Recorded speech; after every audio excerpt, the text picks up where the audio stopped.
Dr. Freeman?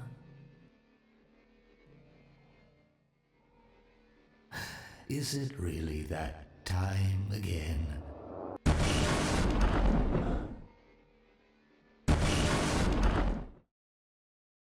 Do you have trouble understanding video games?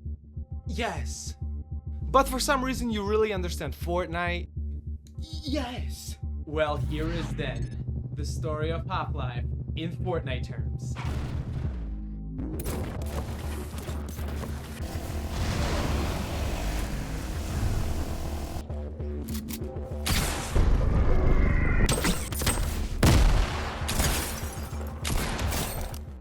In order for you to even have a chance of understanding this, you're gonna need to forget the other parts. Unimportant. So, chapter 2 officially started, and quite a lot has changed.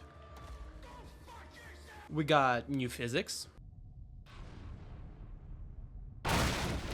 And a new, much bigger map. Did I scare you? Well, imagine my reaction when I found out that this entire new season is dominated by one clan of sweats. And they call themselves the Combine. And it turns out that they all are getting led by one person, a full-time Twitch streamer, TTV Brinorious. It cannot go on like this. I might be a man of a few words, but let me tell you this. This story begins in the battle bus.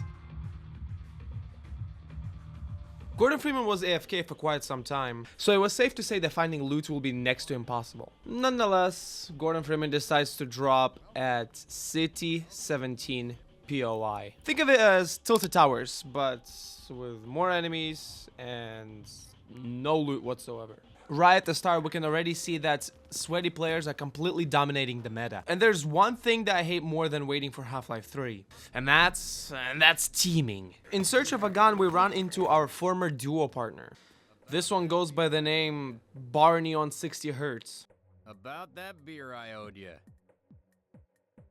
Gordon? Oh! He was actually pretending to be in the same clan as other sweats.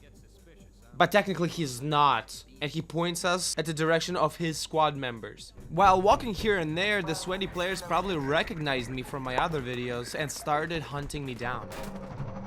I'm fucking bleeding! And then we eventually get third-partied, but then saved by a mysterious new player.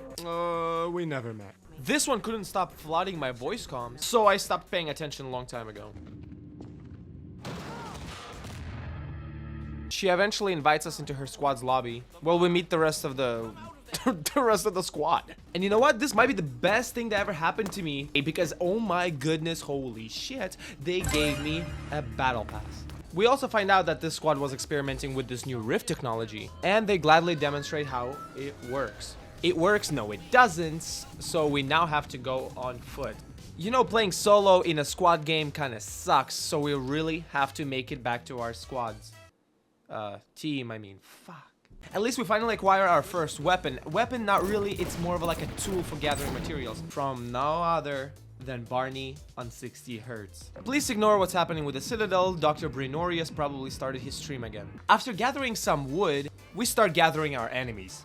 Just like that, we defeat our first enemy duo and acquire our first gray pistol. You might think this weapon is bad, but let me tell you, in my hands, even poop turns gold. To prove my statement to you, we wipe out the next enemy duo and do a little bit of parkour challenges. We continue leveling up our battle pass here and there, and nothing really fun happens. We're just kind of getting through the sewers POI while fighting off all the stream snipers. But just like me in bed, all good things must come to an end. After 2 minutes, we started getting hunted by an enemy helicopter. I have no idea why they keep bringing them back every season. Right now, me and my golden poop of a pistol have no chance of dealing with this. So you might think I'm scared and I'm running away. Well, me and you, we have different views on this. I'm actually strategically rotating. While doing that, I met a player who's playing this game solo and obviously camping. Just like as I mentioned before, this season has a much larger map. So in order not to waste anyone's time, we're gonna need a vehicle.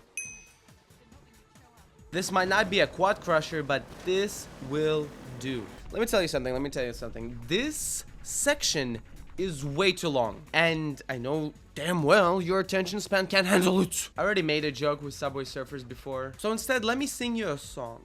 Driving, braking, When will it stop? Fighting, taking. Oh my god. Why did they make this so damn long?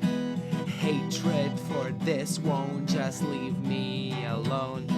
Driving, finally a boss fight, killing, fixing, and now we are done. I hope you enjoyed that because we're never doing that again. Finally, we arrive at a new POI. We've heard that this is the only place on the map that hasn't been looted by the sweats yet. I've also heard that this place holds one of the rarest mythic weapons on the map. More on that later because we finally meet up with our squad. This one talks a lot, but he's chill. Oh my god, this one, don't even get me started on this one. After a big reunion and discussing each other's Fortnite earnings, we get led into the scrapyard where finally we get our hands on the mythic weapon. This item can control gravity itself. Fun came very fast to an end when we started getting stream sniped. Stream sniped we got because, oh my god, the entire lobby is now after us. We realized that everyone around us will always be in big trouble because we are constantly streaming, so we have to find a different way to get out of this. The smartest decision would be to rotate somewhere where the sweaty players will not follow us. So welcome to Ravenholm, POI, of course. This is the place where no normal player will ever land or even rotate to. You see, some time ago, due to the lack of players, the developers began filling the lobbies with bots. A nearly empty husk of a player that's incapable to put up any fights. For unknown to me reason, they all land in this POI particularly. This place has no light, no loot, no real players. But who's this? Is that an actual human? I can tell he's been lending this spot for a while because he's all crazy.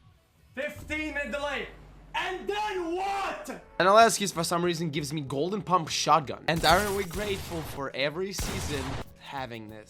Anyway, with some parkour challenges out of the way, we meet up with that player face to face. He ended up being pretty chill, so we add him to our squad. So that now we are duo, we easily farm up those bots for sweet battle pass experience. He tells me that he can't leave this place because his battle pass is not level 100 yet, so he has to farm up a little more. So we leave without him. In order to confuse stream snipers, we take a little weird route this time, crawling through shifty shafts itself. Finally, I'm gonna say it's fresh air.